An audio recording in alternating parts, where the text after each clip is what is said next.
Hi అండి, welcome back to my channel Raja with the cute boy. నేను already మీకు part 1లో చెప్పాను కదా పీసీఓడి గురించి, నా జర్నీ ఏంటి, అసలు నేను పీసీఓడి ఎలాగా నాకు ఎలా తెలిసింది, అసలు ఏంటి, తర్వాత నేను ఏం ట్రీట్మెంట్ తీసుకున్నాను అనేది ఆల్రెడీ పార్ట్ 1లో మీకు షేర్ చేశాను. ఇది దాని కంటిన్యూషన్ అనమాట, పార్ట్ 2.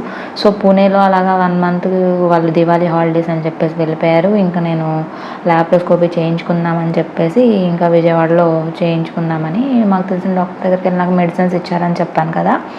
సో ఇంకా ఆవిడ మెడిసిన్స్ వాడి ల్యాప్రోస్కోపీ చేసిందనమాట. ల్యాప్రోస్కోపీ చేసినాక ల్యాప్రోస్కోపీకి ముందు రోజు నైట్ జాయిన్ అయ్యాము.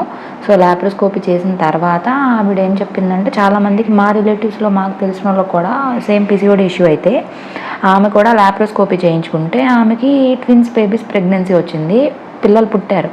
సో నాకేంటి హోప్ అనమాట, ఓకే పీసీఓడి ఇప్పుడు నాకు ప్రెగ్నెన్సీ వచ్చేస్తుంది. ఇంకా నాకు ఇంకో వేరే ఆలోచన లేదనమాట. ఎంతసేపు ఇంకా ప్రెగ్నెన్సీనే, ఇంకా వేరేది ఏమీ లేదు. సరే అని చెప్పేసి ఇంకా మనకి ల్యాప్రోస్కోపీ అయిపోయిందనమాట. ల్యాప్రోస్కోపీ అయిపోయిన తర్వాత చూస్తే ఆవిడేం చేసింది, ఆ ల్యాప్రోస్కోపీ చేయించుకున్నాం కదా, ఆ హాస్పిటల్లో డాక్టర్ ఏం చేసింది, 3 months వరకు ప్రెగ్నెన్సీ రాకుండా ఉండడానికి మెడిసిన్స్ అనేవి ఇచ్చారనమాట.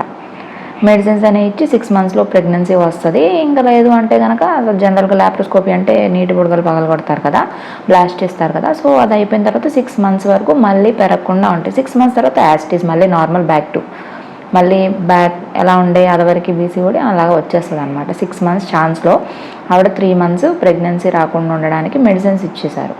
మాకు తెలియదు. 3 months తర్వాత ఇంకా మేము ఇంకేం మెడిసిన్స్ ఇవ్వలేదు, ఆవిడ వదిలేసారు, వచ్చేస్తుంది న్యాచురల్గా వచ్చేస్తుంది అని చెప్పేసి. సరే అని చెప్పేసి ఇంక మేము ట్రై చేస్తున్నాం అనమాట, ప్రెగ్నెంట్ అవుతాను. నేను ఇంకా అనుకుంటున్నాను అనమాట, ఓకే నేను ఇంకా ప్రెగ్నెంట్ అయిపోతా, ఈ మంత్ ప్రెగ్నెంట్ అయిపోతా, నెక్స్ట్ మంత్ ప్రెగ్నెంట్ అయిపోతా, ఈ మంత్ ప్రెగ్నెంట్ అయిపోతా, నెక్స్ట్ మంత్ ప్రెగ్నెంట్ అయిపోతా అని చెప్పేసి. సరే అని చెప్పేసి చూస్తే ఏమైంది, 6 months అయిపోయింది, నాకు పీరియడ్స్ రెగ్యులర్గానే ఉన్నాయి. ఎవ్రీ మంత్ పీరియడ్ మిస్ అయిపోగానే నేను చెక్ చేసుకుంటే నెగిటివ్ వస్తుంది, ఇదంతా అవుతుంది. సరే అని చెప్పేసి మళ్ళీ హాస్పిటల్కి వెళ్ళామన్నమాట. ఇంకొక 3-4 months ఆగేసి వెళ్తే అవ్వలేదమ్మా, మళ్ళీ పీసీఓడి పెరిగిపోయింది అని చెప్పి అన్నారనమాట.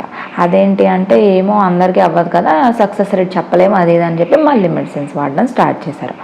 ఇంకా నాకు ఇంట్రెస్ట్ పోయిందనమాట. ఇంట్రెస్ట్ పోయి మెడిసిన్స్ ఆఫ్ చేసి మెడిసిన్స్ యూజ్ చేయడం ఆపేశాను.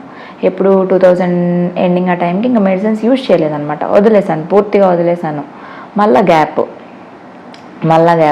ఆల్రెడీ పూణేలో మధ్యలో కొంత గ్యాప్, మళ్ళీ ల్యాప్రోస్కోపీ అయింది, మళ్ళీ ట్రై చేస్తా గ్యాప్, మళ్ళీ ఇప్పుడు ఇంకా అసలు మెడిసిన్సే వదిలేసాను. 2017లో 18 స్టార్టింగ్లో వరకు, మళ్ళీ 2018 ఎండింగ్లో అట్లా ఏం చేశాను, మళ్ళీ మేము అప్పుడు ఇండోర్ షిఫ్ట్ అయ్యాము. అంటే మా ఆయన జాబ్ సాఫ్ట్వేర్ అనమాట.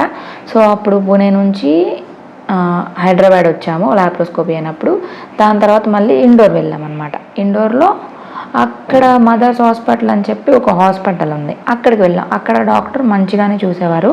ఒక 1 month అసలు అప్పుడు ఫస్ట్ టైం 2018లో నాకు అసలు తెలిసిందనమాట, ఎగ్ అసలు ఓవులేట్ అవుతుందా లేదా అని. డే బై డే చెకప్స్ ఉంటాయి అన్నమాట, 12th day 11th day 13th day 10th day అట్లా ఆల్టర్నేటివ్ డేస్ వాళ్ళు చెప్తారనమాట.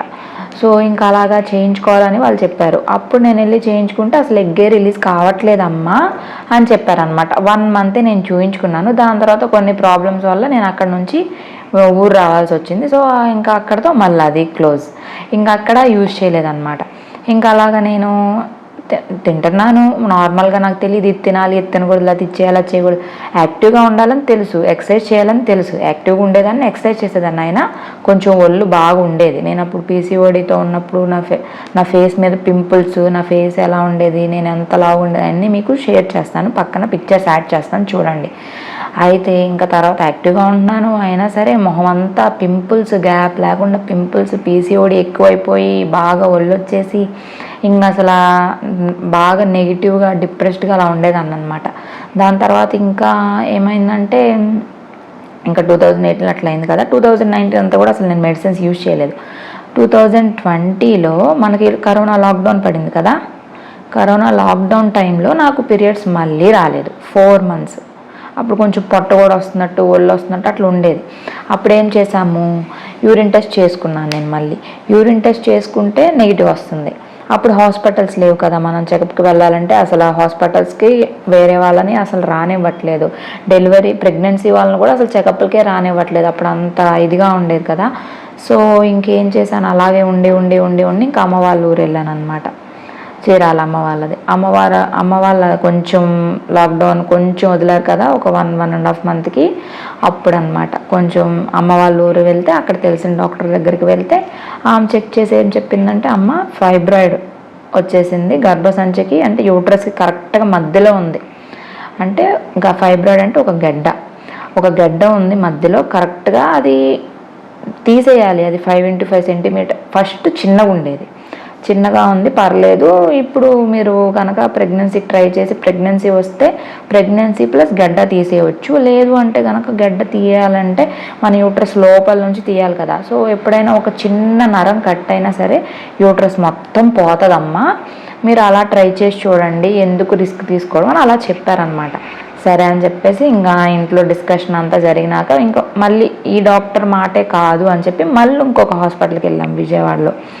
మళ్ళీ ఇంకొక హాస్పిటల్కి వెళ్ళినాక ఆవిడ చెక్ చేసి ఏం చెప్పారంటే, అదే గడ్డ చాలా పెద్దగా ఉంది, అది గ్రోయింగ్ ఫైబ్రాయిడ్, ఫాస్ట్గా పెరిగిపోతుంది, చాలా ఫాస్ట్గా పెరిగిపోతుంది. అంటే ఒక 1 వీక్కే ఇంకా పెద్ద సైజ్ అయిపోతుంది. అలా అలా అలా చాలా పెద్దగా అయిపోయింది అనమాట. అయితే ఇంకా బాగా పెరిగిపోతుంది, మీరు లేట్ చేసే కొద్దికి ఇంకా ఇదైపోద్ది. ఇది గడ్డతో పాటు ప్రెగ్నెన్సీ అంటే ఒకవేళ బేబీ అక్కడ డెవలప్ అవ్వడానికి స్పేస్ లేక మంచిగా పుట్టదు, అంటే ఫుల్గా బాడీ ఫామ్ అవ్వాలంటే అక్కడంతా ఫ్రీగా ఉంటే బేబీ ఫ్రీగా తిరుగుతుంది కదా, ఆ గడ్డతో పాటు అంటే తిరగలేదు కదా, బేబీ మంచిగా పుట్టదు, మీరు అలా చేయొద్దు, సర్జరీకే వెళ్ళండి అని చెప్పారు. సరే అని చెప్పేసి అప్పటికే మనకి మే అట్లా అయిపోయింది, ఏప్రిల్ ఆ టైంలో అనమాట. నాకు తెలిసిందేమో మార్చ్లో నాకు పీరియడ్స్ స్కిప్ అయినాయి కదా, ఇంకా అట్లా ఏప్రిల్లో అట్లా మే అట్లా తెలుసుకున్నాం అనమాట. ఇంకా అట్లా తెలుసుకొని ఇంకా అప్పుడే కొంచెం హాస్పిటల్స్కి రానిస్తున్నారు మే ఎండింగ్ అట్లా. ఇంకా అట్లా తెలుసుకున్నాక మళ్ళీ 2 డాక్టర్స్ అయిపోయారుగా, ఇంకొక హాస్పిటల్కి వెళ్ళాం మా అమ్మ వాళ్ళ ఊరిలో. ఇంకొక హాస్పిటల్కి వెళ్తే వాళ్ళు కూడా చెక్ చేసి ఇక్కడ అంత ఎక్విప్మెంట్స్ లేవు, మీరు ఇక్కడ చేయించుకోలేరు, మీరు ప్రెగ్నెన్సీకి ట్రై చేయొద్దు, మీరు ముందు ఈ ఫైబ్రాయిడ్ని రిమూవ్ చేయించుకోండి. కాదు ఎవరైనా ఏం చెప్తున్నారంటే యూట్రస్ ఉంటుందో ఉండదో గ్యారంటీగా చెప్పలేము, అది మన చేతుల్లో లేదు, 50-50 ఛాన్సెస్. సో అప్పుడు నా ఆలోచన ఎలా ఉండేదంటే, అయిపోయింది ఇంకా నా లైఫ్ అయిపోయింది. 2020లో అంటే నాకు అప్పుడు ఒక 21 ఇయర్స్ ఉంటాయి అంతే. ఇంకా 21 ఇయర్స్కి నా లైఫ్ అయిపోయింది. ఇంకా నేను ప్రెగ్నెంట్ కాలేకపోయాను, నాకు పెళ్ళి అయిపోయింది, ఇంకంతే. ఇంకా నాకు ఇంకా పిల్లలే పుట్టారు, నా లైఫ్ ఎండ్ ఇంకా కదా. ఇంకా ప్రపంచం అలాగే ఉంటుంది కదా, పిల్లలు లేరా, అమ్మ పిల్లలు లేరా, వామ్మ పిల్లలు లేరా, ఇదే కదా అంటారు. సరే అని చెప్పేసి ఇంకా అలా ఏం చేయాలి అని ఆలోచిస్తూ ఉన్నాను అనమాట. అసలు ఆలోచిస్తూనే ఉన్నాను, చాలా లోపల టెన్షన్ అనమాట. సర్జరీకి వెళ్ళాలంటే ఇప్పుడు ఇంతమందిని ఎందుకు అడుగుతున్నాం, ఏమన్నా ట్రీట్మెంట్ ఏమన్నా మెడిసిన్స్తో అవుతుందా, ఏమన్నా న్యాచురల్గా అవుతుందా అని చెప్పేసి చాలా ట్రై చేసి ఎన్ని హాస్పిటల్స్ తిరిగాము. దాని తర్వాత మళ్ళీ చెరుకుపల్లి మా నాన్న వాళ్ళ ఊరు, అక్కడికి వెళ్ళి చూపించుకున్నాం. వాళ్ళు అదే చెప్పారు, ఆపరేషన్ చేయాల్సిందే. అయితే ఈ ఆపరేషన్లో మళ్ళీ లాప్రోస్కోపీ చేస్తారు, లేదంటే ఓపెన్, అంటే మనకు నార్మల్గా డెలివరీ ఎలా చేస్తారో అలాగా ఓపెన్ చేసి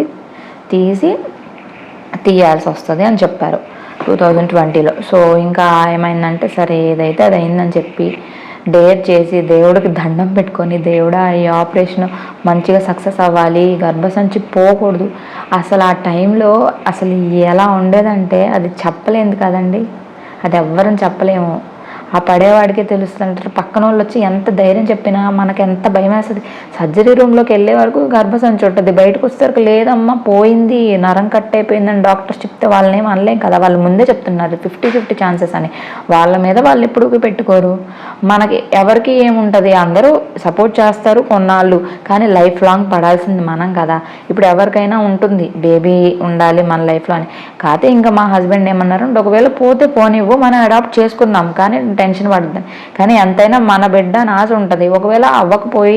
ఒకవేళ యూట్రస్ పోయిండుంటే ఇంకా అడాప్ట్ చేసుకొని ఉండేవాళ్ళం. ఇంకా దేవుడా దేవుడా అని చెప్పేసి ఇంకా హాస్పిటల్లో జాయిన్ అయ్యామన్నమాట. సో ఇక్కడితో పార్ట్ 2 ఎండ్ అనమాట. నేను పార్ట్ 3లో కంటిన్యూషన్ చేస్తాను.